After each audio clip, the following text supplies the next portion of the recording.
Billionaires have done Ohio workers no favors. Some of us still have a vision of Ohio the way it was in the golden past, say the 1950s. Dad took his lunchbox and his hard hat and drove off to work 5 days a week. He supported his family so that his children could do better financially than he did. He worked in a manufacturing plant. Something happened, though, and Ohio is now part of the so-called Rust Belt. Most of the manufacturing plants have shut down. It is probably true that manufacturing would look a lot different today under any circumstances, but I claim that financial big shots hollowed out Midwest manufacturing. Beginning several decades ago, Mexico and then China held tremendous competitive advantages in manufacturing. Employers there paid workers less than our American workers were paid. Mexico and China at that time required fewer controls on pollution.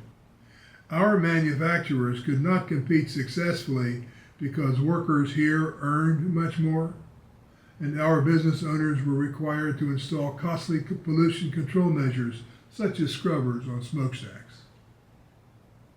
Free trade with Mexico offered Wall Street financiers the opportunity to manufacture goods across the southern border and abandon Midwest plants. One political candidate described the giant sucking sound as jobs flew out of the Midwest down to Mexico. When container ships reduced the cost of transporting finished goods, similar opportunities opened up in China. I recall the manager of the local Marilat plant telling our Rotary Club that low-wage Chinese competitors were driving his local plant out of business. There is now no Marilat plant in Jackson. Commentators like to claim that free trade encourages efficient and productive manufacturing practices. Perhaps so, but it also locks in the advantage of not paying for middle-class American workers or for necessary anti-pollution equipment. Perhaps we should at least look at targeted tariffs as a way to level the playing field of international competition. Economic trade policy should favor the interests of the American worker, not the greed of the New York or California billionaire. Also, the American Midwest used to be characterized by towns with manufacturing plants attached to them. Workers and management all lived in the same town, sent their children to the same schools, attended the same churches. For example, the Anchor Hocking Company provided employment and security for generations of residents in Lancaster, Ohio.